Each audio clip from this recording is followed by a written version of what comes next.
Hello, everyone. Welcome to the new episode of Professionals Unplugged. I'm your host, Utkarsh Shukla, and let me introduce you to my guest, Asya. Asya is from Israel. She's working as a community manager for AI and tech. Previously, she has worked as a project manager, also project coordinator, success manager, and a lot more things that she's going to answer right now. So thank you so much, Asya, for joining in. Thank you for inviting me. Thanks, Asya. So let's start by knowing your journey, like the journey from Russia to Israel. Firstly, I think it would be great to know you. Then we can cover your career path. So if you can just tell us about your story. Right. So my story feels like an adventure. It was not my choice. It was a destiny that was leading me through the life. I never planned to go to Israel or working abroad or study abroad. I finished my graduation in Moscow, the University of Forestry, because come on, it's Russia. We have forests, many of them.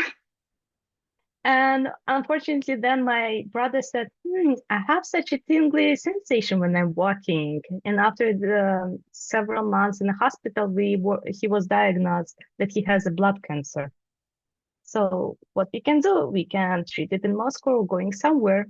We failed to finish the treatment in Moscow, so I had to pack all my belongings, take my brother, and go to Israel to change his life to the better one and supporting mine. And this is how this career change has happened. Um, Basically, I transferred from translator in Russia to customer support and translator in Israel. So basically, you were in the same company that you were in Russia, and then you got transferred to Israel on the same company, right? Yes, they were really nice to change my contract a little, so I was able to take care of my brother during the night and working during the day. Uh, but at the same time, it wasn't enough to be paid for because economics are so different. So I had to start looking at a job in Israel. And this is going to be a good advice for anyone. If you don't know how to find your first job, starting just with the idea of being a nice person. Speak with your fellows, speak with new people, try to get know as many people as possible politely. And then sometimes ask them, hey, I'm looking for a job. I can do this, and that. Do you have any relevant positions? And even if they will offer you something that you're gonna be panicking about, like, oh, I never did this, give it a try. Those are just the titles. What does matter are functions. If you can do those functions, you can do this title. I totally agree with you on this point, and it's really a great advice that you have given us is to form a community around you, know the right people, and be kind to them. In order to get something from the community, you need to be able to give back to the community, right? I think that's That what is so true. you just told us in a simpler way or in a natural way. And to know more about your journey, so how was it like? You moved from Russia to Israel in order to support your brother. You got the same job. What you have done after it? Like, what was the after part of it? Uh, First jobs that I was taking in Israel were about trading, like stock exchanges and etc. And I was working as a customer support. And after that, I switched to e-commerce. We were running an online shop with different platforms. We were having our own website and also Amazon, eBay, and Cdiscount. Cdiscount is like eBay, but for French people. And there we were selling different items. I started there again as a customer support, but I was not able to be okay with the way how we were dealing our procedures. So I started to automate our Excel sheets and etc. And my manager noticed that I'm not that just a blind follower of the management, and he said, "You're gonna be a product and project manager here." So this is how I started to onboard CRM, doing automations. And at the same time, I noticed that we don't have control, we don't have connection in different departments. It's customer support, catalog, warehouse, and shipping. and I became a connecting chain between them. So while I was building the internal processes and products inside the company, I also fixed the communication between departments. These are really great points, and I think you have worked on different platforms and different companies at different roles.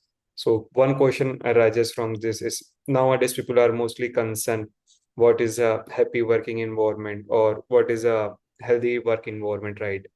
Since you have a wide experience on it, so it will be good to hear from you. What's your point of view on the same? Right. Um, I know that many people imagine that happy working environment is this high-tech environment when you have happy hours, lunches, and breakfast, but it is not.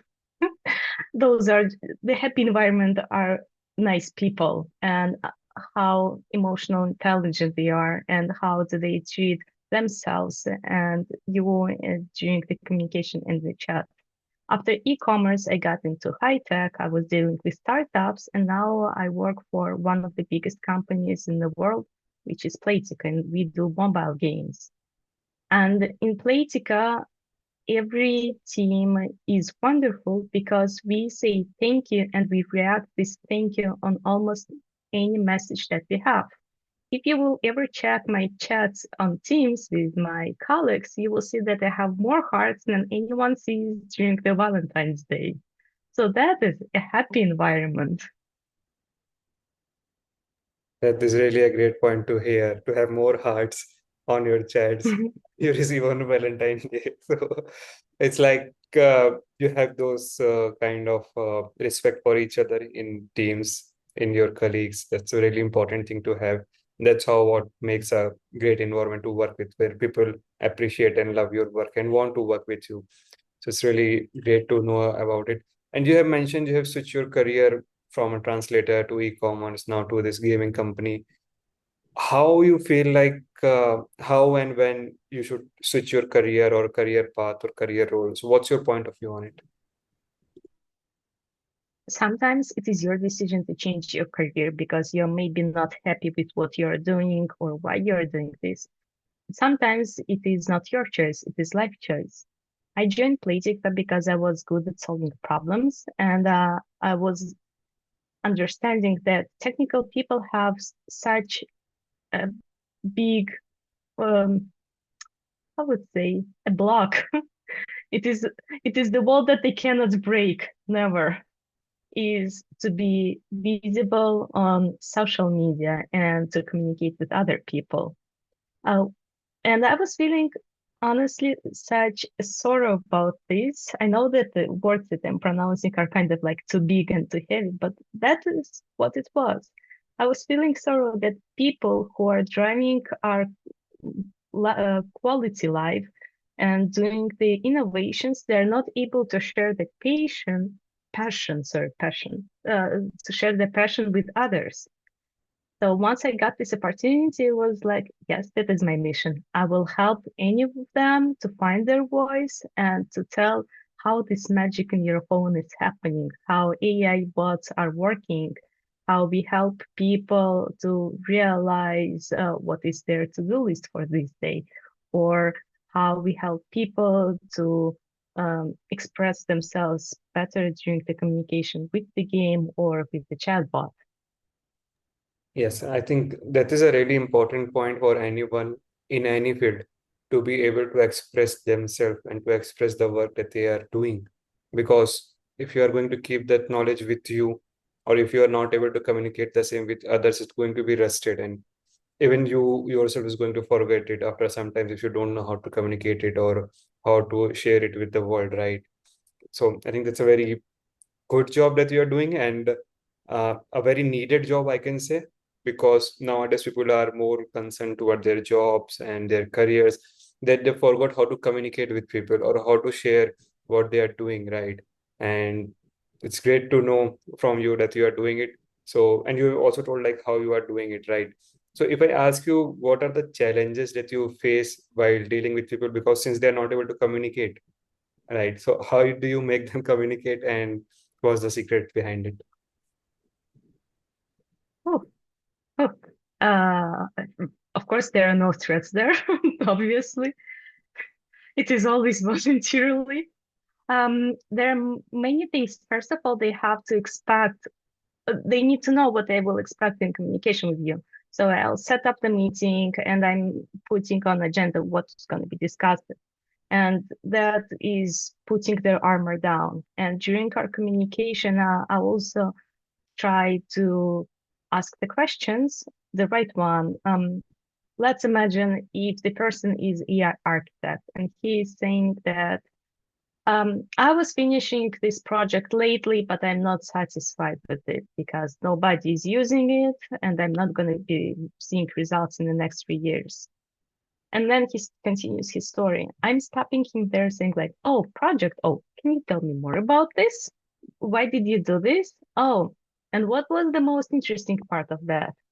How about, did you try this strategy or those tools or those approaches? Who else worked with you with the project? So I'm catching something that is very tangible for this person. Like the person has emotional connection with that. And this is how I continue communication. By the way, want to have an insight? How to become a higher manager in your company? Higher manager in your company is not the one who is the most skillful or the knowledgeable. The knowledgeable person in the company always is not a CEO or maybe a higher management.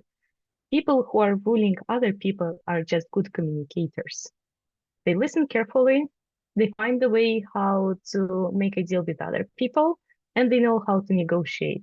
I saw not in the current company, in others' company, many people on the higher positions, they didn't know how to convert Word file to PDF, how the tool that they're developing is working.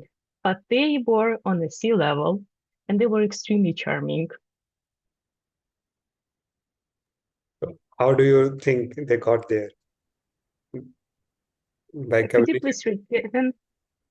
So how do you think those people become that CEOs or at higher manager? They knew the basics that are enough to work. Then they proved themselves during some of the projects. And after that, they started to communicate with others. They were visible inside the company. They managed to highlight what they did for the company and how they did it.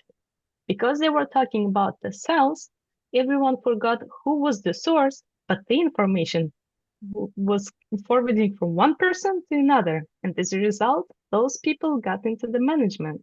Actually, sometimes in order to be in a managing position is just taking this responsibility, that you're not afraid of taking not only the responsibility, but also the consequences of this responsibility. Being in a higher management is also meaning that you have to make some trade-offs. Sometimes you're gonna be feeling that you're maybe betraying yourself or your team, but you're doing this step in order to succeed for yourself or again for in your team. So just if you want to be a manager of other people, you have to know what are your borderlines and when do you cross them, and are you ready for this or not? That's a really great answer. And to know about the same, does education matter? Like, is it really because you must be meeting different people from different professions. Some of them might be asking you, do they need to do a higher degree in order to attain such kind of skills where they must be able to communicate themselves? So, how do you think is the importance of degrees such as masters or bachelors in terms to have a better career? Master's degree doesn't guarantee you a better career, but it gives you an option where you can increase your price tag on the market. You can demand for a higher salary only because you have a master's degree. But the question is, are you sure that you want to spend 5 years extra for that? Or 7, depending on the subject? I can say that master's degree may be needed for people who are doing anything that is with health or maybe some groundbreaking technologies like physics or maybe computer science. But again, You have to make your choice. Before deciding, do you need higher education or not? Make a research what is happening in your country, because depending on the country, you might gravitate to the idea that maybe you're going to take some online courses and then go to taking the degree. So what is happening right now in the countries that have a nice developed infrastructure of online courses, there are so many people who take them that the quality of their job um, is good enough. But at the same time, because there's so many of those courses, we have people uh, who got in a fraud.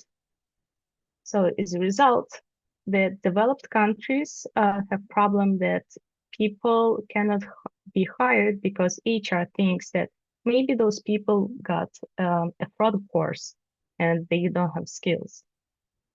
Meanwhile, if we will go to another part where we don't have such a nice developed course system, taking a, I mean, like countries where we have not such a good internet connection. So if you took a university and online course, that means that first of all, university shows that you can work in a team, like in a company, but the online course shows that you want to develop in this direction. So it makes sense to take both of them, not only one. What I'm driving at, make research. Do you need this higher education or not? Because university is expensive. You either should need it or love it. Yes. Online courses, if you choose them, uh, take that they're supported by a big name. Big names is like MIT, Google, Harvard, and other names. Don't go for the influencers. It's a dead end. Yeah, I totally agree with you on these points, and especially in India and this part of the world, I have seen now there are a lot and lot of colleges that can offer you degree, but at the same time you will lack on the skills. Wasting your 2 years, 3 years, 4 years, I don't think that's worth it. People even ask me why I'm not doing masters in engineering because I don't feel like doing it, right. And I feel like at this point of my career, I don't need it because I already have those skills that I might get doing masters, and I can do even a side course that can help me rather than having those degrees. And if someone really wants to go for higher education, like you mentioned, you should go for a higher name that can provide you that skills or that have a proven track and record where those things can make the value or make the name count. I think it's very important to analyze the situation, analyze the college or analyze the thing that you want to do before choosing anything. And it's really a great answer from you, Asya, to know how on common grounds we are right now. Oh, glad that you like it. Actually, an advice for anyone who is always asked, why don't you do a master's degree? You always can say, oh, let's do it together. I just don't like it doing it alone. I want to suffer us both. Yeah, I think that can make them go crazy. That's really a nice answer.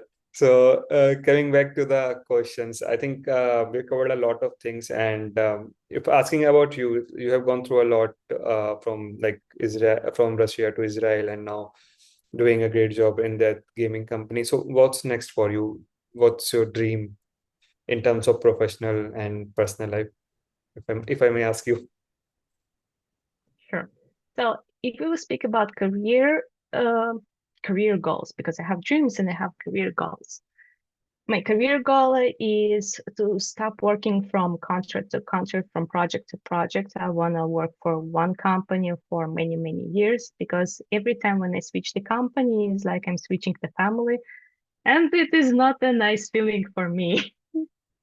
So my goal is to find a company and be there more than just 2 or 3 years, as usually the contract is. And speaking about my dreams, I'm planning to launch a show. I think we're gonna start with YouTube, where HRs and candidates who didn't pass the screening step gonna have a talk. And we will show how LinkedIn helps you to find the job, what mistakes you're doing on the paper, or maybe the problem is during the presentation of yourself. And meanwhile, maybe you also guys gonna take this advice to your everyday tasks. Start respect your ideas. Put them into the notes. I started putting mine. It was everything from things to read to things to remember to the pictures that were I was seeing in my head like a scene. And as a result, I started writing a fantasy book. I already finished 200 pages and I continue writing. Maybe once I finish 500 pages, we're ready to publish them. That will be great, and we will be happy to do a podcast at that time with Asya as a writer. Asya the writer. I will send you one. You're gonna have the first one from the batch. For sure. Thank you so much. I will wait for it. So that's your personal dream is to complete your book and to grow on your career, and professional dream also you have shared.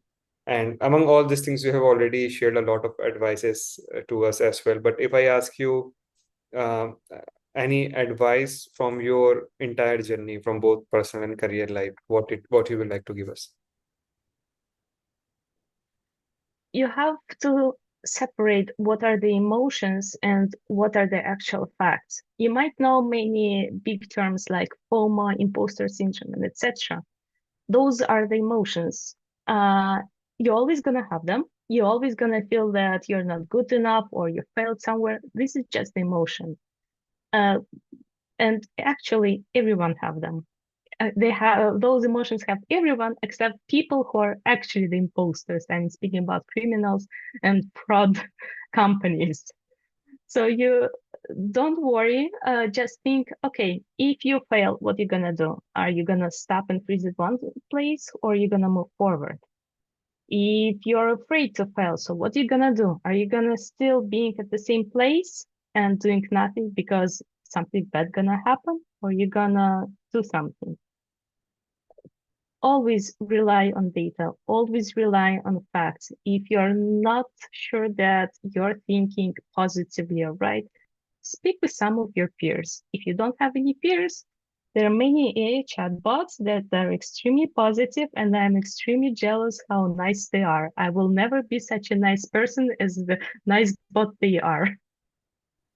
That's really great. So, in short, I think you're telling us to have a community or try to build a community around yourself where you can ask people for help, know them better, and to be the best version using those tools. Even you can use AI nowadays to talk to them and get to know the answers you want to know.